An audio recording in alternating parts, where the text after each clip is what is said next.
Hello. Last time we have discussed about the timer programming. So now we are going to discuss about the serial port programming. So here the example: write an assembly language program to continuously transfer the message pi serially at 9600 baud 8-bit data with one stop bit. So this is the example. We need to transfer the message pi serially at 9600 baud with 8-bit data and one stop bit. So total 9 bits are there. So as we know, we need to use timer 1, which is to be operated into the mode 2, and if the baud rate is 9600h is given, then the value which is to be loaded into the th1 must be given by this table. As we know, the baud rate is 9600h, then th1 must contain value -3, and in decimal, and the in hexadecimal it has value like fd. So in this example they have mentioned that we need to use the baud rate 9600h. So basically we need to load the -3 number into the th1. So second instruction is move th1 comma hash -3, because 9600 baud rate is given. After that, as we know that 8-bit data must be transmitted with one stop bit. So next instruction, we need to load the 50h value into the SCON register. Now we need to start the timer with the help of instruction set b tr1. Now actually we need to transfer the actual bits or actual letters.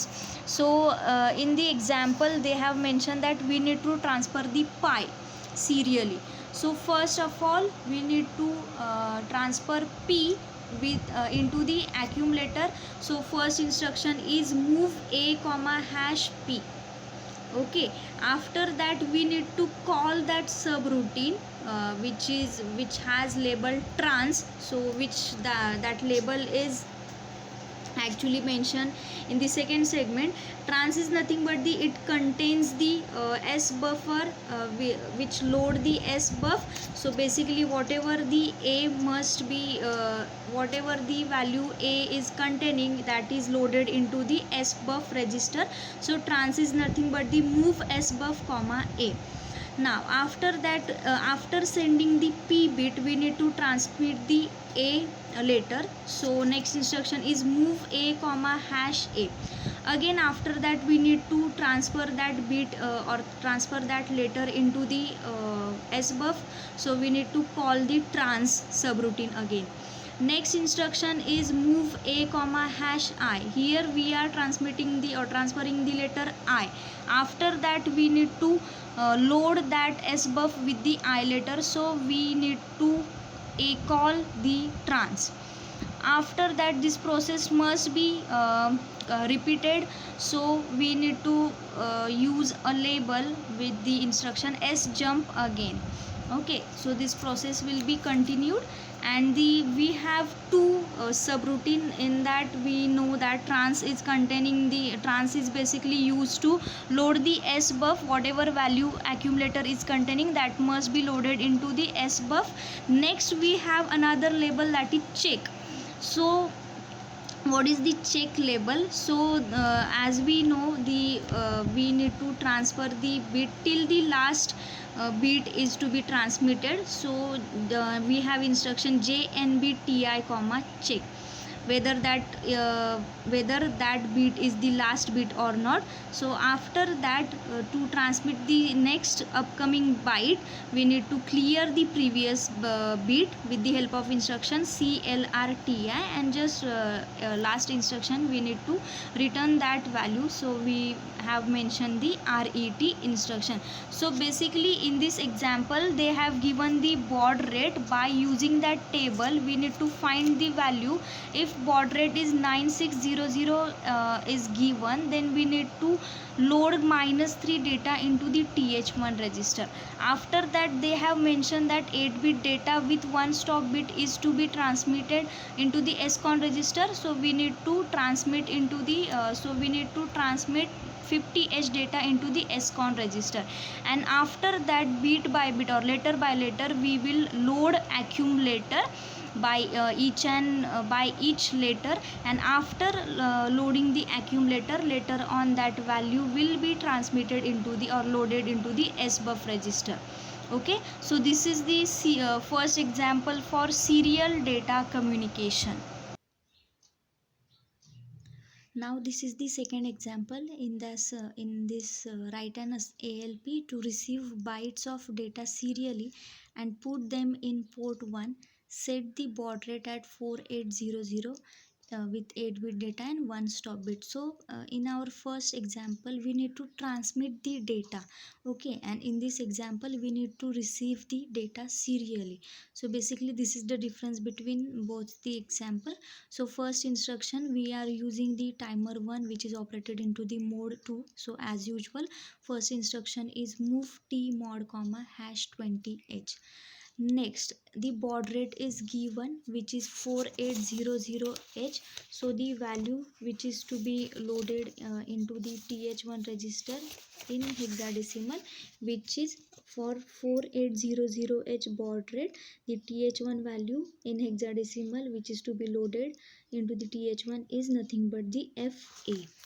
So next instruction is move TH1 comma FAH. Now we need to we need to receive the 8-bit data with 1 stop bit. So the SCON register must be loaded with the hash 50H data. Now we need to start the timer with the help of instruction set B TR1. So after that, in our first example we are using TI bit, which is for transmission, and here in this example we are using RI bit, which is for receiving. So next instruction is we need to follow the loop, or we need to check the condition whether the all characters are received completely or not. So the instruction is JNBRI comma check. Now the whatever value is received, that must be stored somewhere, so that value must be loaded into the accumulator with the instruction move a comma SBUF. So whatever the received bytes are stored into the accumulator.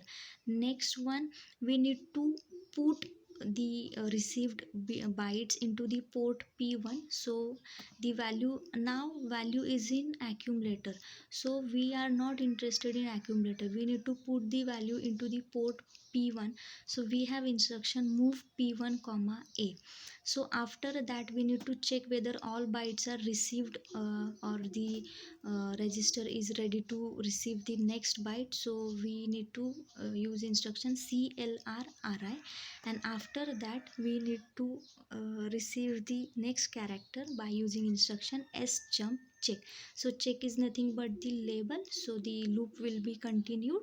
Again the next byte is to be loaded into the accumulator, later on it will be loaded into the port P1, and later on the next byte will be received by the RI, and it will again continue the same procedure. So basically the first program, this program is for the transmission, and this program is for receiver. And in first example it is using baud rate 9600, so the value -3 will be loaded into the TH1.